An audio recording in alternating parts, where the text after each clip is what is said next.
Pero Listo. muy bien. Ya estamos transmitiendo, ¿verdad? Ok. Muy buenas tardes a todos. Agradecemos su tiempo. Vamos a esperar 2, 3 minutitos para ver que se integren otras personas. Y en 2, 3 minutitos damos la bienvenida por aquí al doctor ingeniero Efraín. Entonces esperamos 2 minutitos, por favor. Igual si tiene alguna duda o comentario, vamos a poder tener ahí vamos a poder estar haciendo preguntas, comentarios, para cualquier cosa. Saludos a todos y seguimos en contacto.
Muy bien.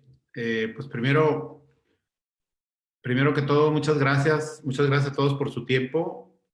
Como ustedes saben, hoy es el último día de esta batería de webinars que muy acertadamente se han estado haciendo aquí en Cañete Occidente. Quiero agradecerles a todos su presencia, quiero agradecerles el espacio que dieron para esta conferencia. Parte de las actividades que estamos realizando ahí con el ingeniero Dina Grijalva es la parte de apoyar desde mi vicepresidencia con este tipo de charlas y de conferencias. Y bueno, tengo un buen amigo y aparte socio y excelente empresario, el buen amigo Efraín Castillo. Les voy a comentar un poquito su currículum y lo que él ha hecho y le cedo la palabra a él para que inicie con la presentación. No sin antes agradecerles nuevamente a todos y bienvenidos. El doctor Efraín Castillo, él estudió ingeniería física, es doctor en ciencias de la ingeniería eléctrica, con especialidad en robótica e inteligencia artificial por el CIMBESTAB Guadalajara. Ha sido profesor e investigador en varias universidades, como el TEC, el ITESO y la Universidad de San Luis Potosí, la UP de San Luis Potosí. Ha estado también en varios proyectos en el área de robótica, en educación y desarrollo de plataformas web con inteligencia artificial. Y actualmente funge como líder en el área científica de OneNet Data Science. Entonces, pues le doy la más cordial bienvenida al doctor Efraín Castillo. Gracias y te cedo el micrófono. Bienvenido, Efraín. Muchísimas gracias, Pepe, y muchas gracias por la presentación y por la invitación también. Entonces, déjenme, vamos a compartir mi pantalla.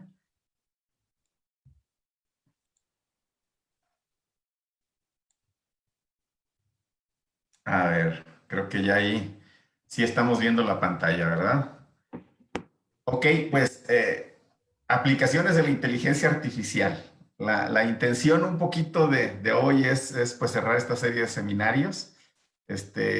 Con un seminario realmente no es para nada técnico, ¿no? La intención es hacerlo muy digerible. Mi intención total es que dentro de 40 minutos ustedes tengan un poquito más de ideas, pero que esta charla la pudiese entender un niño, ¿no? La preparamos de esa manera y ojalá y que lo logremos. Ya ustedes me lo platicarán.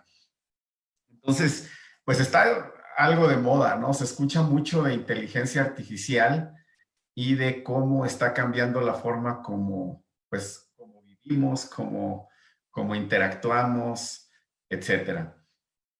Para hablar sobre inteligencia artificial en las empresas, lo primero que hay que hablar es lo que es el business intelligence. Aquí yo sé que la mayoría de ustedes va a entender, pero me quisiera aquí justamente parar y decir qué es lo que hace un científico de datos. Yo actualmente de hecho, más de la mitad de mi tiempo la dedico al desarrollo de proyectos para empresas que tienen que ver con la ciencia de datos, ¿no? Entonces, justamente esta figura es lo que quise dar a entender.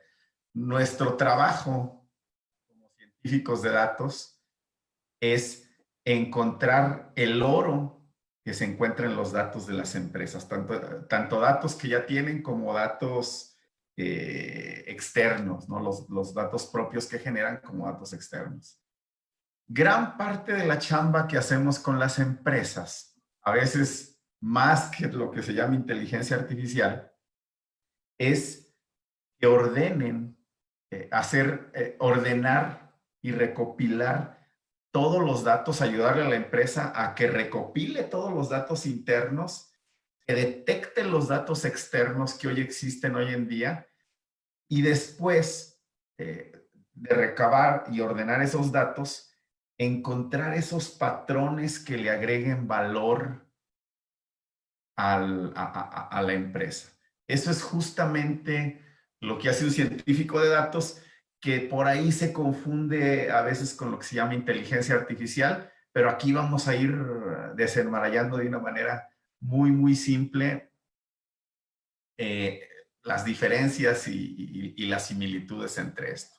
Entonces, en el Business Intelligence, después de que ya recabamos los datos, que los ordenamos, que los digitalizamos, normalmente los ponemos al alcance del consejo o del empresario para que él se auxilie con ellos en la toma de mejores decisiones. Y esas mejores decisiones hoy en día impactan en todos lados. Entonces, eso hasta ahí, el recopilar datos y mostrarlos de una manera eficiente es lo que normalmente se conoce como el business intelligence. Y ahí participa todo este proceso, es parte de lo que se conoce como ciencia de datos, ¿correcto?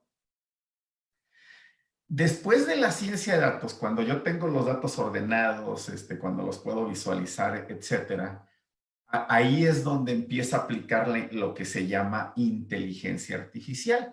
¿Y qué es la inteligencia artificial? Bueno, pues lo que un conjunto de locos por ahí, que data de 1800 y tantos, se les empezó a ocurrir cómo hacer que las máquinas imitaran el pensamiento humano. Ese es el sueño de mucha gente que trabajó en él y que en estos días se está viendo concretado en lo que estamos viendo, en la forma como nos estamos comunicando hoy en varias cosas. Entonces, la inteligencia artificial es parte de la ciencia de datos, pero digamos que es la segunda parte. Después de que ordené esos datos, ahora, ¿cómo hago para que esos datos puedan ejecutar ciertas tareas que imiten el pensamiento del ser humano? Y ahí viene el concepto muy conocido ahorita de machine learning o aprendizaje de máquina. Hay muchos, las técnicas de inteligencia artificial, les puedo decir que son técnicas que vienen de antaño. Les puedo platicar que por allá se peleaban los matemáticos y los computólogos por allá en los 90 porque decían que estaban reinventando el hilo negro, que querían aparentar algo que los matemáticos habían descubierto hace años. Y es cierto. Por ejemplo, las redes neuronales, se puede demostrar que la primera red neuronal no era más que una regresión matemática, ¿no? Entonces, y de hecho, muchos de los tópicos de inteligencia artificial son matemáticas desarrolladas en los años 60, pero que se llevaron que hoy en día las podemos utilizar también porque tenemos computadoras, ¿no? Y en este contexto, el día de hoy aquí todo el mundo entiende esa parte, no voy a andar sobre ellos. Entonces, lo que vamos a hacer en los siguientes minutos es que les voy a platicar de 3 técnicas de inteligencia artificial que son las principales técnicas en las que se fundamenta el machine learning, ¿no? Las 3 técnicas. Y como sé que aquí la mayoría somos ingenieros de los que estamos en esta charla, pues se les va a hacer bien simple, ¿no? La primera técnica es lo que por allá nos enseñaron, si mal no recuerdo yo, por allá en la prepa de manera intuitiva, desde la secundaria cuando uno lo ponía en 2 puntos y calcular el y igual a mx más b, que era la recta, por ahí viene el rollo de la primera técnica, de la regresión, ¿no? Para comprender perfectamente cómo funciona, y aquí voy a detener un poco, vamos a pensar en lo siguiente. Hoy en día se dice que la inteligencia artificial va a hacer que mucha gente pierda su trabajo y es cierto. Vamos a pensar en quitarle la chamba a los valuadores de casas, ¿no? Yo quiero vender mi casa, entonces el banco por ahí o contrato a un perito que viene y él dice, viene, ve la casa, se fija cuántos cuartos tengo, dónde vivo, etcétera, y él dice, tu casa vale tanto, ¿no? Y eso, por ejemplo, le sirve al banco para saber cuánto le va a prestar a quien me la va a comprar o cosas por el estilo. Entonces, mi pregunta es, ahora, ¿podemos hacer un programa que le quite la chamba a este perito? Que yo le dé ciertos datos y que él me diga automáticamente cuál es el valor de mi casa. Y la respuesta es sí. De hecho, ya hay varios de estos. Aquí en México entiendo que Inmuebles 24 ya lo tiene, por ejemplo, un valuador inteligente, pero vamos a entender cómo se construye de una manera muy simple. Lo primero que vamos a suponer es que el valor de la casa tiene que ver principalmente con el tamaño de la misma. ¿Cuánta superficie tiene esa casa, no? Y que ese es el principal parámetro, ¿no? Y es más, es el único parámetro por ahora. Entonces, yo me voy aquí con el vecino que acaba de comprar su casa y le pregunto, oye, vecino, ¿tu casa de cuántos metros es? No, pues 200 metros, ¿no? ¿Y en cuánto te la vendieron? No, pues 1.8 millones. Ah, excelente. Los apunto, ¿no? Entonces digo, una casa de 200 metros, 1.8 millones. Y luego me fijo en la que están vendiendo en la esquina y me fijo que es un terreno, tiene más gran terreno, 400 metros, ¿verdad? Y esa la están dando en 4.3 millones. Entonces, yo empiezo a graficar esos datos aquí y se comportan más o menos de esa manera.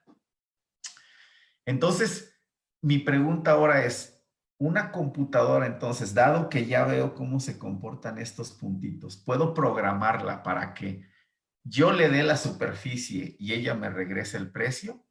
Pues sí, ¿verdad? Es lo que nos enseñaron nuevamente, les decía en la secundaria, ¿no? Ponte una recta que pase por ahí.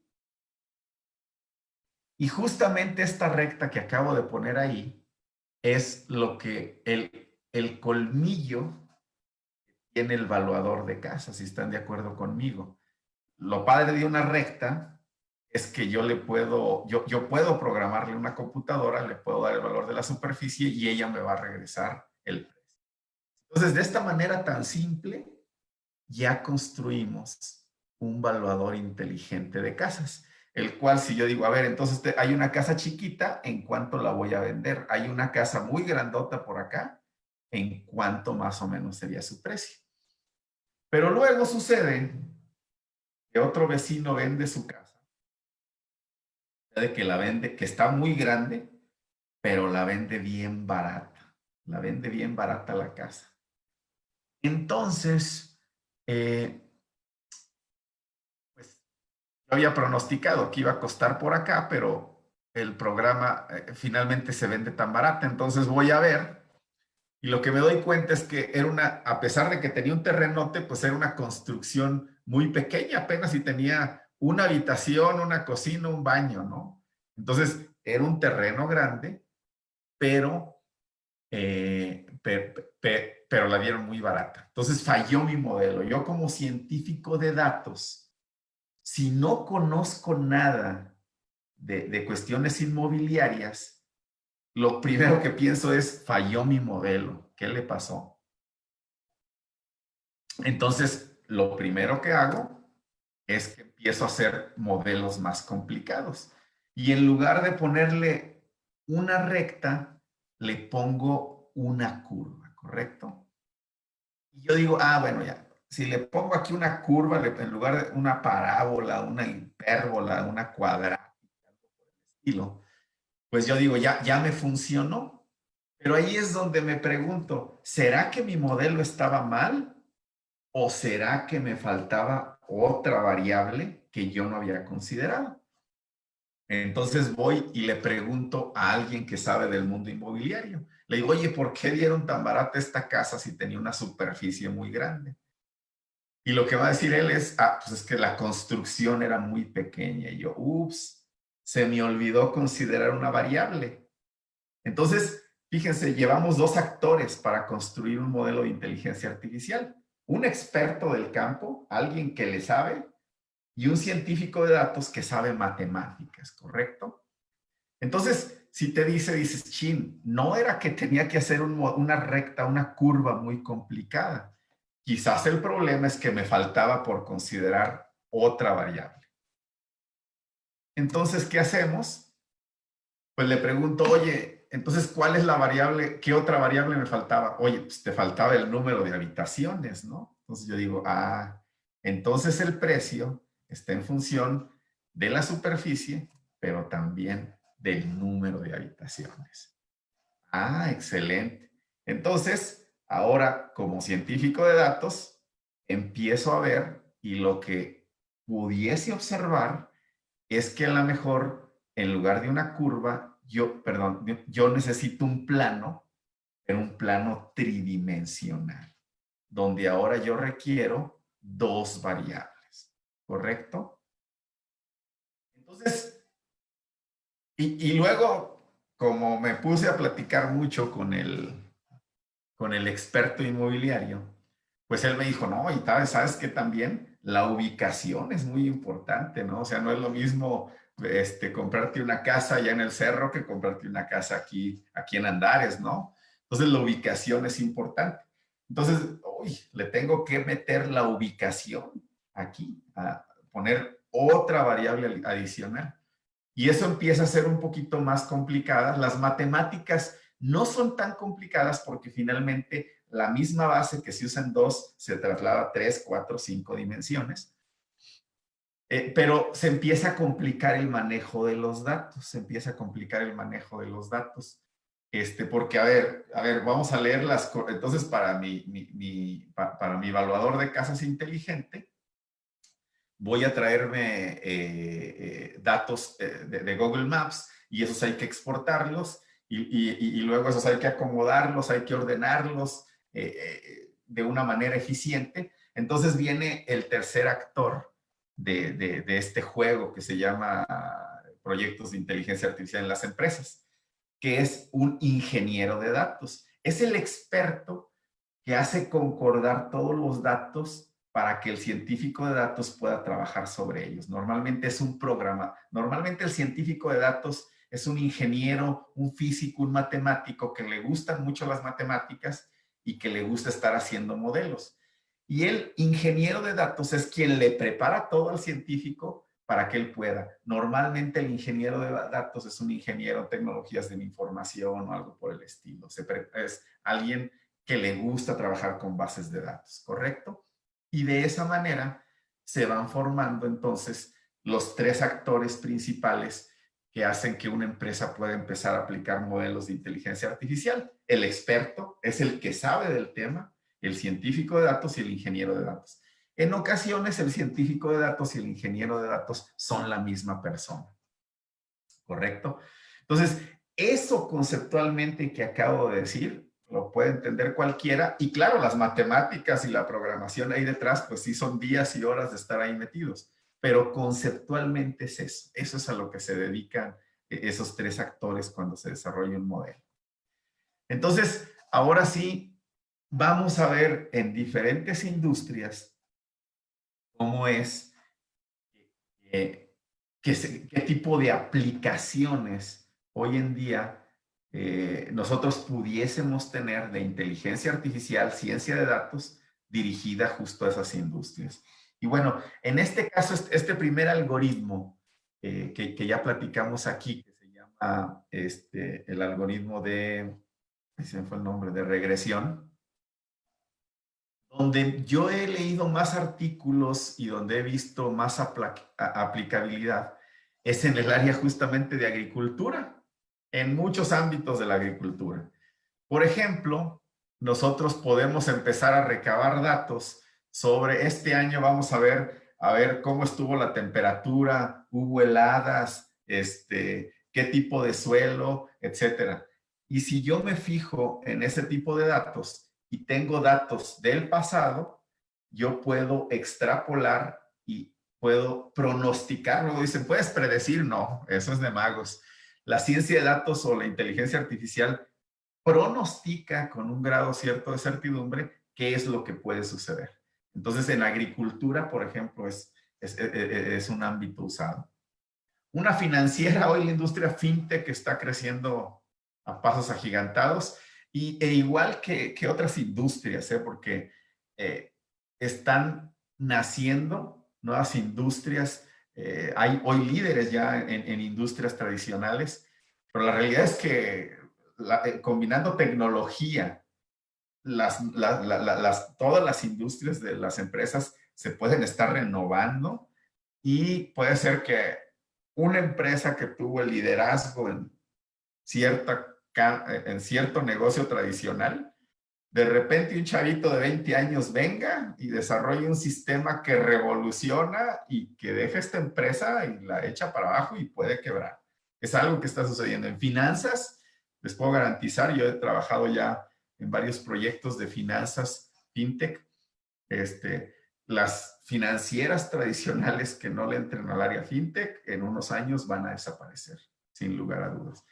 Entonces, ¿qué tipo de trabajos hemos hecho con esto? Pues miren, si yo sé de una persona qué ingresos tiene, si yo empiezo a tomar datos como cuántos hijos tiene, por dónde vive, qué dispositivo usa, inclusive puedo meterme a su Face, me da chance de que me meta a su Face y que me fije qué cosas publica, yo puedo estimar en 2 segundos una probabilidad de riesgo de que me pague o que no me pague algo.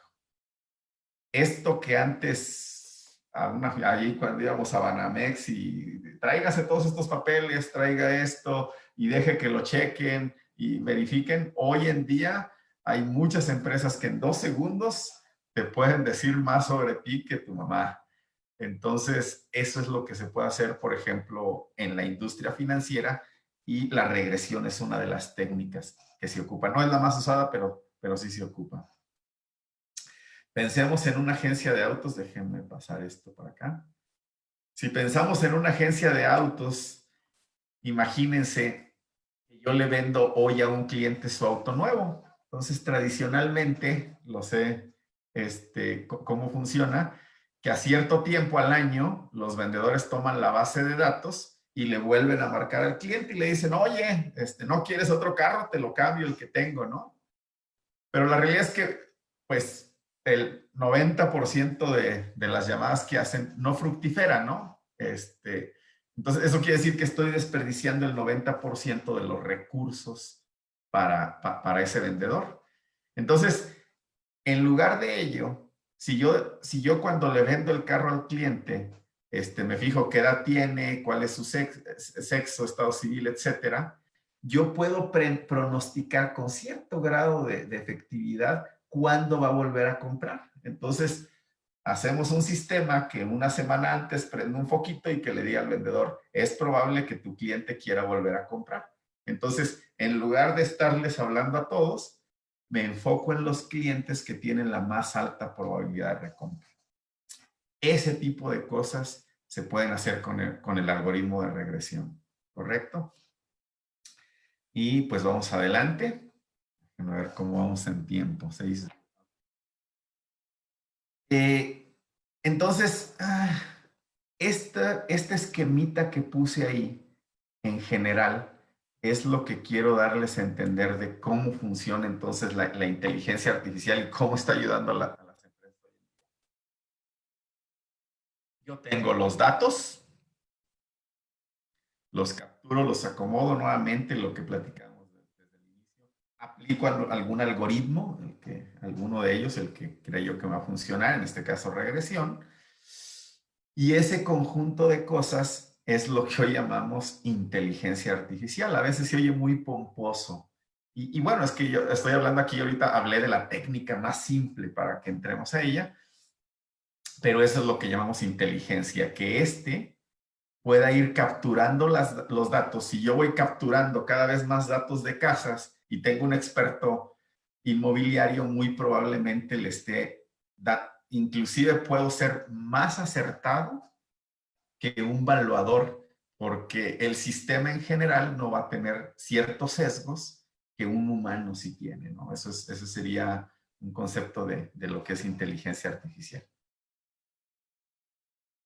Una segunda técnica, creo yo que la más usada, la primera, yo creo que un 10-15% de las aplicaciones de inteligencia artificial, machine learning, deben descansar en regresión, pero yo creo que quizás cerca del 50% más de las aplicaciones, al menos yo me he topado, vienen con la segunda técnica de inteligencia artificial, que es la clasificación.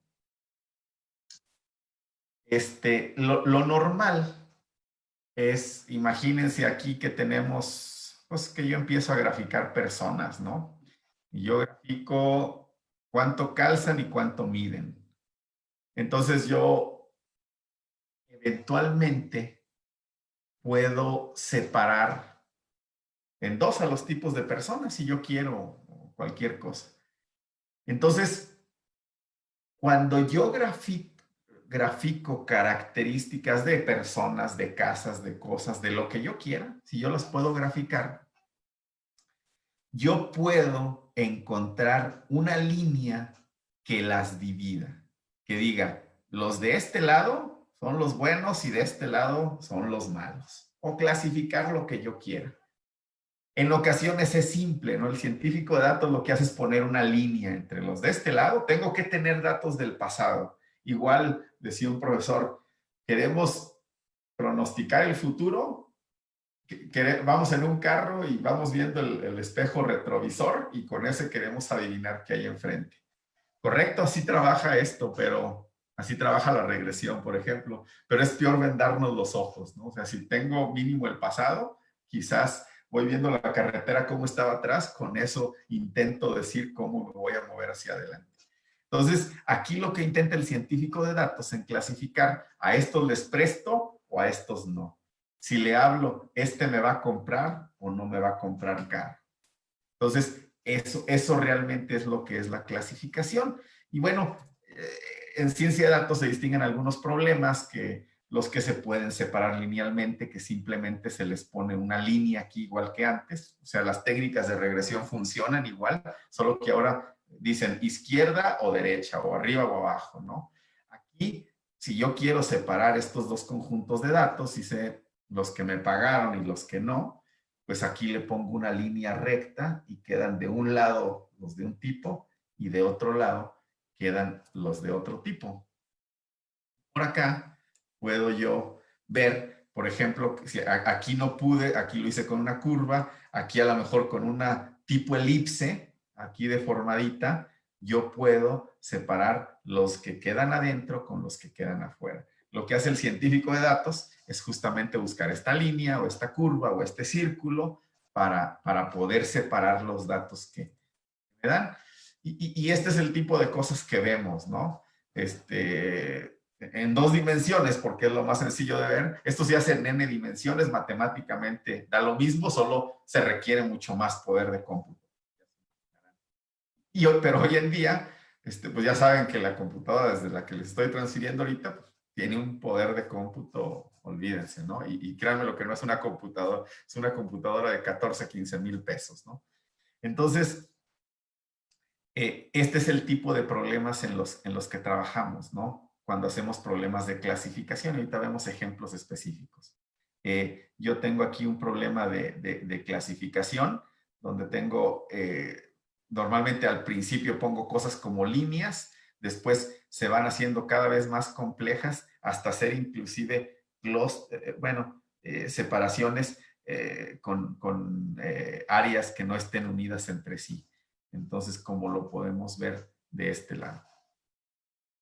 Entonces, la clasificación, pues, algunos ejemplos que nosotros podemos ver, me ha tocado participar en proyectos de educación. Yo podría, ahorita una de las tendencias en educación es que sea personalizada. Entonces, yo puedo clasificar a un chico que tiene, por ejemplo, puedo clasificar entre los que son súper buenos en matemáticas, medianamente buenos y los que van a presentar problemas. Y hago, entonces, en base a un cuestionario, yo los clasifico y inclusive voy viendo su evolución en el tiempo y puedo ir personalizando y digo, este chico en una plataforma web, digo, está batallando con tal cosa. Entonces, a este grupo de chicos a los que clasifiqué, les voy a poner tal tipo de problemas. Estos chicos que se clasificaron dentro de los chicos que tienen mucha facilidad, le voy a poner problemas más complicados, de tal manera que en una clase, una plataforma web es capaz de darle diferentes problemas a cada individuo para llevar un aprendizaje personalizado, ¿no? De hecho, en las financieras, y lo uso mucho porque ahí ya me ha tocado trabajar en algunos de estos modelos, normalmente no es tan preciso trabajar un pronóstico, así como cuál es la probabilidad de incumplimiento. En lugar de eso, se trabaja por clasificaciones. A ver, voy a clasificar en 5. los que tienen más alta probabilidad de impago, ¿no? Los que tienen poquita probabilidad hasta los que dices, estos préstales de una vez, te van a pagar, pagan todo, ¿no? Entonces, este tipo de problemas se pueden hacer usando igual datos, ¿no? O en una inmobiliaria, por ejemplo, yo puedo ahorita clasificar personas, si yo tengo cuánto percibe de ingresos, cuánta familia es, etcétera, yo puedo clasificar tanto las personas, imagínense en el ámbito inmobiliario, yo puedo clasificar personas y puedo clasificar casas y decirle de manera automática a un sistema, todos los que están dentro de este grupo, clasifícalos y mándales estas casas. Todos los de este grupo, mándales estas casas porque son el tipo de casas que le va a gustar. Entonces es un ejemplo en la industria inmobiliaria, ¿correcto? Y bueno, ya para concluir la tercera, ok. La tercera y última técnica que les voy a platicar aquí también es bastante usada, más que, según en mi experiencia, más que la primera, pero menos que la segunda, ¿no? Es la técnica de análisis de clúster. Y esta es la que nos dice cómo es posible que Facebook nos conozca más que nadie o que YouTube. Si entro el primer día, puede ser que uno diga, bueno, pues tengo 3 años usando YouTube, ya he visto qué me gusta, entonces me manda los videos que me gustan, ¿no?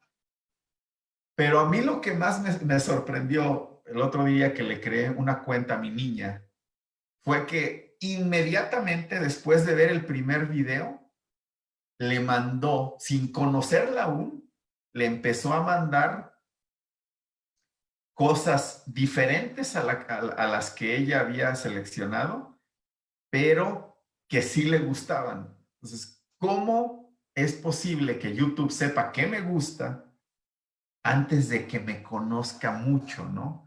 Y bueno, aquí este algoritmo, déjenme mostrarles, de lo que se trata es de clasificar los datos en grupos que sean cercanos entre sí. Si yo empiezo a clasificar, de hecho lo desarrollamos para un proyecto, si yo empiezo a, imagínense que yo clasifico en 5 todas las áreas de Guadalajara, las áreas geográficas de Guadalajara, y hago 5 niveles. Y luego me voy a Morelia, pudiera, basado en la clasificación que hice en Guadalajara, yo pudiera buscar áreas similares. Por ejemplo, si digo, a ver, el área 1, ¿dónde está en Morelia? Y yo podría en un mapa delimitar todas aquellas que sean similares al área 1 de Guadalajara. Vamos a poner el área 1 Andares, ¿no? Las áreas más ricas de Guadalajara. Yo podría irme a Morelia y viendo los comportamientos geográficos en Guadalajara, sin conocer Morelia, podría inferir dónde están las áreas más ricas por ciertos datos. Y eso es porque los datos, cuando uno los pone en un plano cartesiano, los más parecidos quedan más cercanos entre sí. Entonces, si yo digo, a ver, por aquí empiezan a aparecer unos, por aquí otros y por aquí otros, pues es una manera de clasificarlos, pero de clasificarlos sin necesidad de saber qué les gusta. Okay. Nada más antes de pasar. ¿Cómo lo hace Facebook? Pues un approach muy sencillo es, primeramente, Amazon creo que es mejor inclusive, ¿no? Hoy, por primera vez, me doy de alta en Amazon y le compro pañales a Amazon y mañana se me antoja una cerveza y Amazon ya me está ofreciendo cervezas. Y tú dices, pero ¿cómo le hizo? Yo le compré pañales y me está ofreciendo cerveza. Pues sucede que lo que hizo es que tiene datos históricos de otras personas. Y seguramente ya en el pasado hubo una persona de mi edad que vivía en México y que había comprado pañales. Entonces, esas personas, el día que yo compré pañales, me puso en una clasificación, en un grupo, como que me parecía a esas personas. Y si esas personas, después de comprar pañales, a la semana compraron cerveza, Amazon dice, ah, seguramente Efraín en una semana va a comprar cerveza. Entonces va y le empieza a ofrecer cerveza. Esa es la forma como nos conocen también. Ahora, si al paso del tiempo voy teniendo más, pues va refinándome más lo que sabe de mí y me va agrupando con otras personas que tienen similitudes en comportamientos a mí. Y si las otras personas les compran tal cosa o ven tal película en Netflix, pues dicen, se la voy a ofrecer a Efraín porque seguro él trae la misma tendencia que ellos. Esa es, desde un punto de vista muy simple, la forma como operan. Lo interesante del clúster es que me pueden clasificar sin una historia. Simplemente el primer día, si yo tengo muchos datos de personas, va a ser grupos de personas y si una empieza a tener cierto comportamiento, va a inferir que las otras personas van a tener comportamientos similares. Entonces, a muy grosso modo, ya para concluir, ¿sí? Les digo, esas son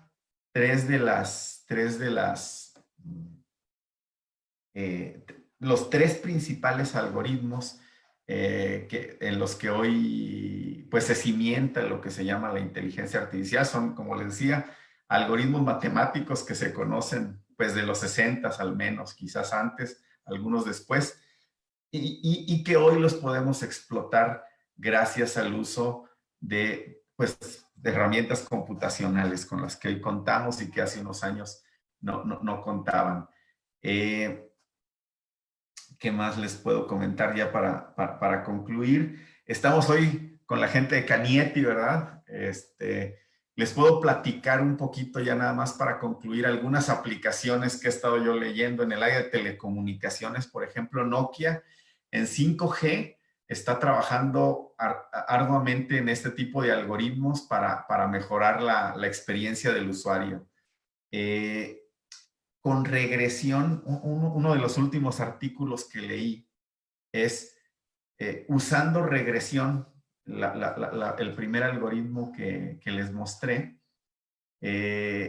una empresa, no conozco bien cómo funciona la parte de telecomunicaciones con radio, pero puede pronosticar con un alto grado de confianza cuándo se van a congestionar sus núcleos.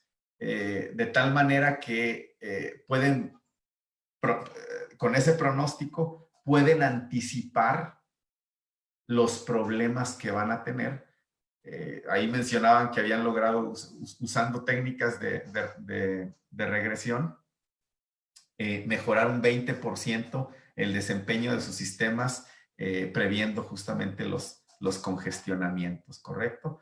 Y bueno, ahí cada día seguramente estaremos hablando de diferentes aplicaciones. Ya les platiqué un poquito sobre Amazon y Netflix, cómo lo hace.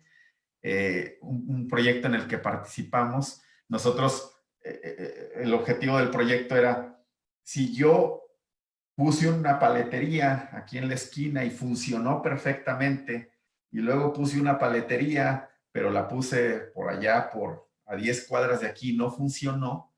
Lo que nos pidieron es hacer un programa que busque las características geográficas y que busque otros puntos de éxito similares a los que ya han tenido éxito en tal o cual negocio. Entonces, podemos clasificar geográficamente las zonas y poder pronosticar si van a tener o no para tal negocio por datos del pasado, si van a funcionar o no un negocio de tal o cual tipo, ¿no? Otro más en derecho también, en búsqueda automatizada de documentos, sería otro de las aplicaciones. Buscar, clasificar en los juicios argumentos que se han usado en el pasado para nuevos argumentos que han usado los jueces para dar a favor o en contra una sentencia, por ejemplo, ¿no? Y lo hacen de manera automática. Pues es un poquito, la idea era, como les dije, hacer una presentación no un tanto técnica, más bien comprensible sobre lo que son los algoritmos de inteligencia artificial, cómo funciona, quiénes son los autores. Y pues muchísimas gracias. Gracias por la invitación y cualquier pregunta, pues estamos a la orden. Sí, muchas gracias. Muchas gracias, Efraín. Sí tenemos por aquí algunas preguntas. No sé si me escuchen. ¿Sí me escuchas? Yo sí, Pepe. Yo sí te escucho bien, ¿eh? Ah, perfecto. La primera pregunta es, en tiempos de COVID, ¿cómo la inteligencia artificial puede ayudar a la búsqueda de una cura? ¿Tienes algunos ejemplos? Sí, sí, totalmente. Leí un artículo, ya ahorita ni quiero leer del COVID, pero hace un par de meses leí un artículo muy interesante. Fíjense que ahorita hay muchos grupos de investigación buscando la vacuna, ya se imaginarán. Eh, entonces, imagínense que yo pudiera,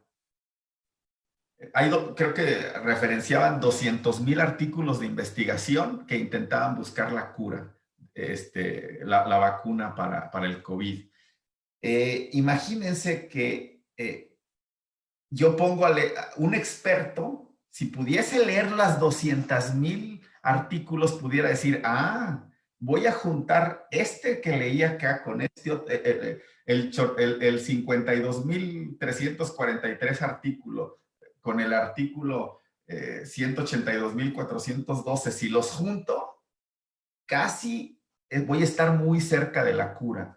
Entonces, como eso no lo puede hacer un experto, una inteligencia artificial sí es capaz de leer muchos artículos de investigación y correlacionar aquellos que tienen la mayor probabilidad de éxito cuando se unan. Entonces, a través de la inteligencia artificial podemos acelerar el surgimiento de una vacuna. Y es solo un ejemplo, solo es un ejemplo que di, pero traigo otros en mente que no quiero dar todo sobre COVID.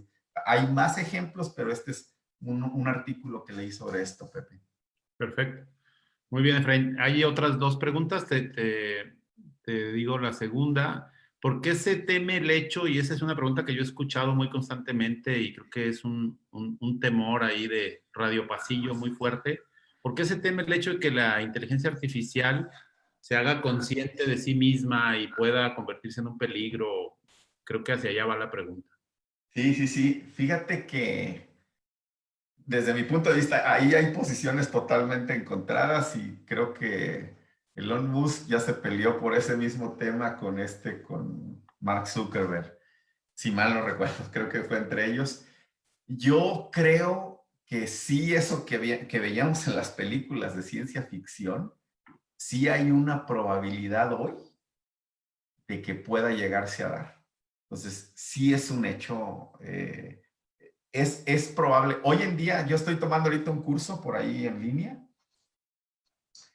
En general, los modelos como los que platiqué ahorita, digamos que debe haber una mente que los programe, ¿no?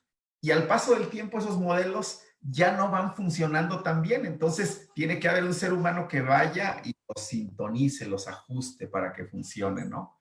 Y vuelve a pasar tiempo y otra vez se requiere un ser humano. Pero ya hay ya hay un muy buen ejemplo, ¿no? No sé si algunos de los que estén aquí han jugado el Go, el juego del Go. Hay un documental en Netflix muy bueno, pónganle ahí Go, el juego del Go.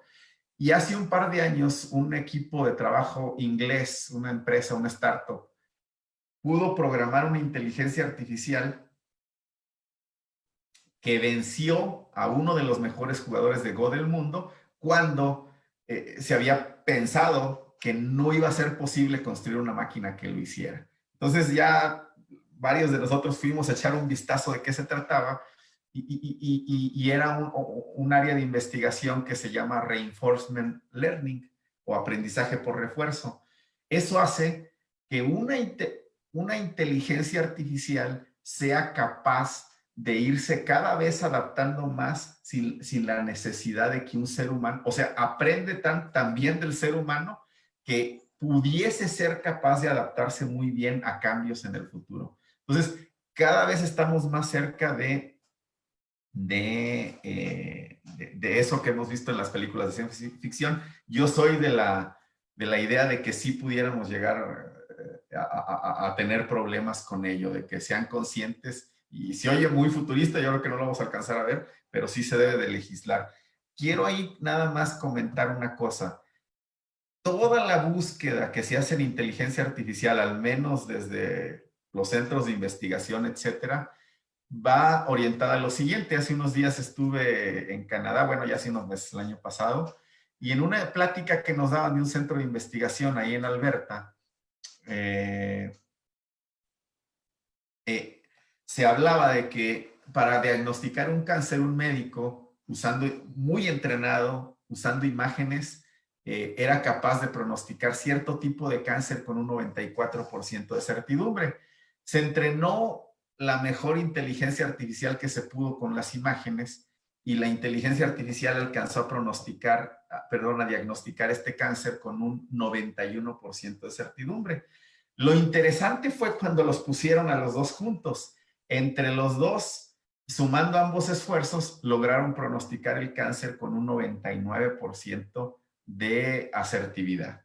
Entonces, esa es realmente la línea que se está siguiendo, pero el buscar potencializar lo que hace el ser humano usando la inteligencia artificial. ¿Se puede usar con malos usos? Sí se puede, y cada vez se ven cosas más increíbles, cosas que veíamos como muy futuristas. Creo que nos van a alcanzar a ver todavía algunas de ellas, Pepe. Ok, muy bien, pues creo que sí, sí es, entonces sí existe el riesgo, ¿no? De esa parte oscura de la inteligencia artificial, pero hay que apoyarnos ahí en la parte de la legislación, ¿no? Creo que eso es importante, que los gobiernos se pongan las pilas. Es correcto, desde mi punto de vista. Hay otras tres preguntas, nos vamos a ir un poquito más rápido. Efraín, por favor. Claro Hay que una sí. creo que es un poco relacionada con la anterior. Dice, ¿por qué Bill Gates, Elon Musk y en su momento Stephen Hawking le temen a la inteligencia artificial? ¿Sabes tú algo de eso? Pues lo mismo, ¿no? Justamente lo que acabamos de decir, porque cada vez es más fuerte y cada vez depende menos, hace que una máquina pueda depender menos de que un humano la programe. Así de fácil. Ok. La cuarta pregunta, ¿qué representaría para una pyme en temas de inversión implementar inteligencia artificial? Híjole, es que hay soluciones demasiado sencillas, no sencillas. O sea, sin mucho dinero, Básicas. Uh-huh. sí, o sea, realmente, bueno, voy a comentar aquí un número para decirlo. El trabajo más pequeño que hemos hecho nosotros ha sido, si mal no recuerdo, un trabajo como de 60, 70 mil pesos, donde se hizo una implementación que requerían de una automatización con inteligencia artificial. Pero eso lo que sí sabemos es que le agregó muchísimo valor a esta pyme, ¿no? También trabajamos con empresas grandes, con proyectos grandes, donde habemos 3 o 4 científicos de datos involucrados, y suelen ser mucho más costosos, pero digamos, esa es la base de ahí para arriba. Aunque el valor que le agregas, yo creo que sí vale la pena, ¿no, Pepe? Ok, entonces sí se requiere una inversión interesante, pero puede haber aplicaciones que valgan la pena, ¿no? Es Realizarlas. correcto, es correcto. Ok. La última pregunta, bueno, la que tenemos hasta ahorita es, nos dicen, en una ocasión observaron un documental sobre inteligencia artificial y se realizó un experimento con un par de autómatas que comenzaron a desarrollar su propio lenguaje. Sí, fue ¿Cómo Facebook. es esto posible? Sí, sí es posible. De hecho fue Facebook, si mal no eso fue hace un año más o menos. Facebook sacó un par de autómatas. Ha habido dos casos interesantes, ya para concluir. Me dijiste que es la última. Entonces, Sí. los platico rápido. Lo que sucede es que lo que se llama inteligencia artificial, al irse nutriendo de datos, es capaz de hacer cosas. Yo, por ejemplo, puedo saber una inteligencia artificial como lo que yo platiqué ahorita, tan sencilla. Yo puedo saber cuánto vale la casa de allá sin que yo no le programé cuánto costaba la casa de enfrente, pero cuando le digo cuánto vale la casa de enfrente, me va a contestar. Entonces, en pocas palabras, una inteligencia artificial es capaz de hacer cosas que sí se pronostica qué va a suceder, si sucede, pero no se pronosticó del todo. Es decir, el algoritmo se va adaptando conforme los datos lo van requiriendo. Entonces, esto pasó en ese experimento.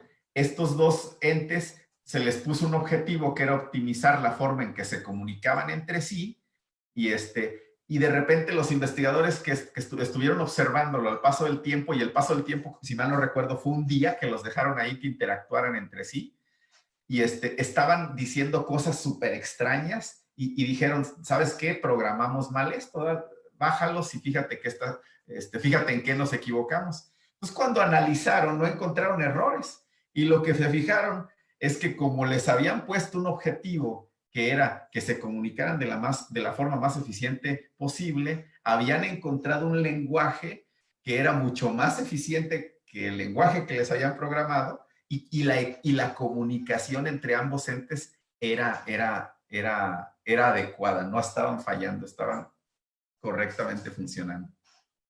No, pues Era de otro mundo, ¿no? bastante interesante. Pues quiere decir que entonces, pues esto continuará entonces, Efra. Sí, apenas estamos viendo la puntita del iceberg. Estamos iniciando. Pues Pero la verdad es que me emociona pensar lo que sigue, Pepe. sí, sí, no, pues muchas gracias, Efraín. Creo que una plática bastante aterrizada para los que no le hallamos mucho a este tema. Te agradezco mucho, la verdad, creo que estuvo muy claro. No sé si hay alguna otra pregunta, comentario, y si no, pues para agradecerte y pues como es viernes, yo creo que todo el mundo quiere ya descansar. Descansar. Muchas gracias por tu ayuda, Efraín, y gracias a todos. Gracias, Dina, creo que por ahí está conectada. No sé si hay algún otro comentario. Si no, les agradezco y muchas gracias, Efraín, y gracias a todos. Gracias por la invitación, buena tarde y pues buen fin de semana para todos. Gracias, igualmente. Hasta luego.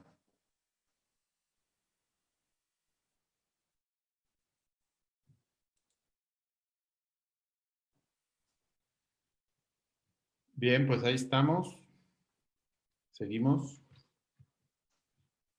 No nos queremos ir, Pepe. No nos queremos ir. Se está grabando. Se sigue grabando, ¿eh?